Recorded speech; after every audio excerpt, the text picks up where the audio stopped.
So what we think and what we feel, the body becomes. That becomes the environment, right? Yeah. And then what we take into the environment is how it's going to be assimilated. Well, you know. Is that what you're saying? Yeah, in a sense, yeah.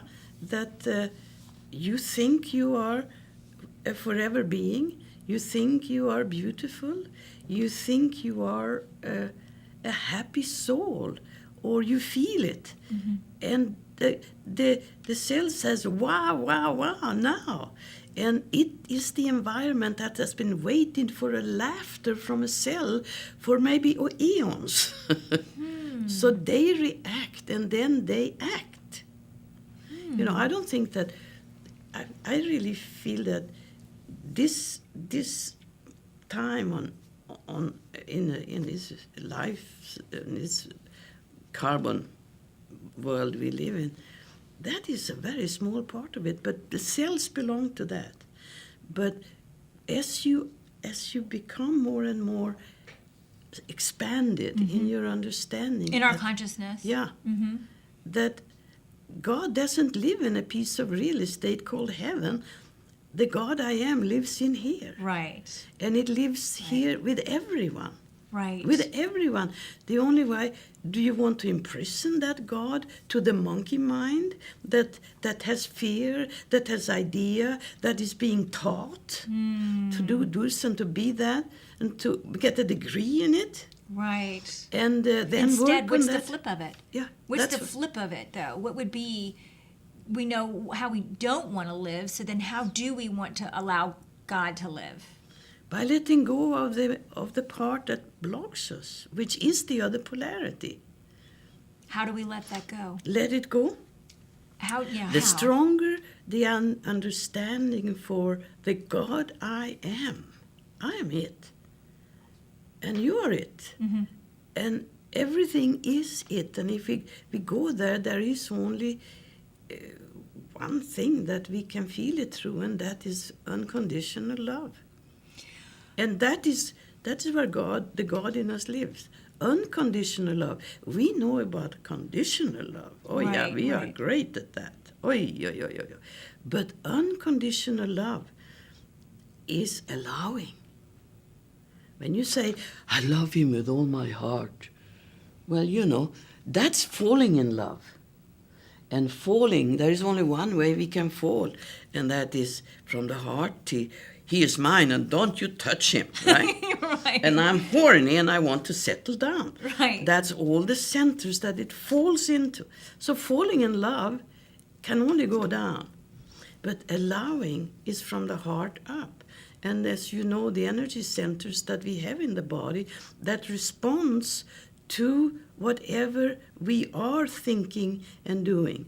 You know, if we are in the stomach, we are in fear and we are in power. If we are in here, we want to make love all the time.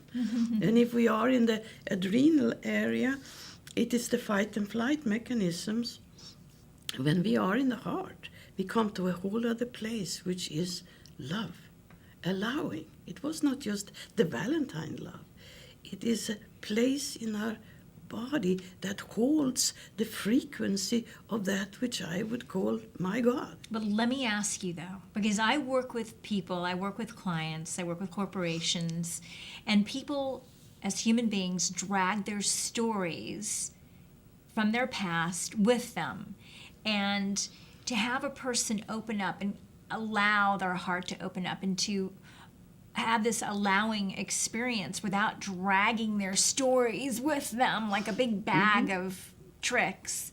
Do you know, how would you encourage a person to drop the bag and open their heart and allow God to be and be present and to experience the God that's within them, allow God to lead them as opposed to allowing their stories to lead them?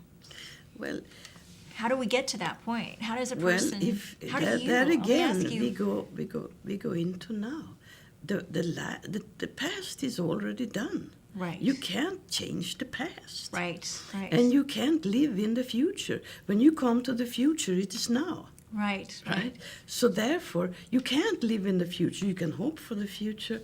you can wish, you can you can sort of build towards it. But when that comes to you, you are in the now. So we all exist only in the now. Right. But we carry it when we carry it with us, as you said, it is only because we haven't been open enough to find ourselves that this is the now. Mm-hmm. It is the now. This is the now. Right here. And this now has an expansion. And that to a greater now. Because the more we think about thoughts like you are sort of giving here, you expand. Mm. And when we contract and believe in the past and live in the past, we are not living. Might as well be dead. Yeah, I agree. I completely agree with you. I really do. Yeah. Go and shoot yourself. Yeah. My dad's a psychiatrist, right? My mother's married to another psychiatrist. He's a wonderful man. He's a Buddhist, and he's practicing all kind of things. He's very open.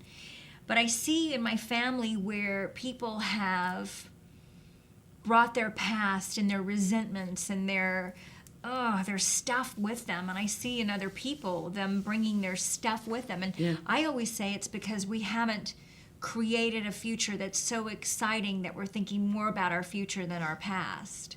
But you would say it's maybe you would say it's because you're not in the now. Do you know would you encourage a person to be more in the now than thinking of their future? If you tell a person to be in the now, you're not in the now. You can't ask the now to be here, because then you are in the past or you are in the future. No, now is when you are without all of those kind of reflections. I mean, is that hard to... No, I'm with you. No, but I mean, is that something better than how I can explain it? But let me ask, because I like to know through example. Okay, here you've led a life that is magical. I mean, really, you've had a magical life. You've created... But I still have. So why do you say still... No, I know, but because what I'm curious is what I'm curious about. Oh, no, you have yes, of course.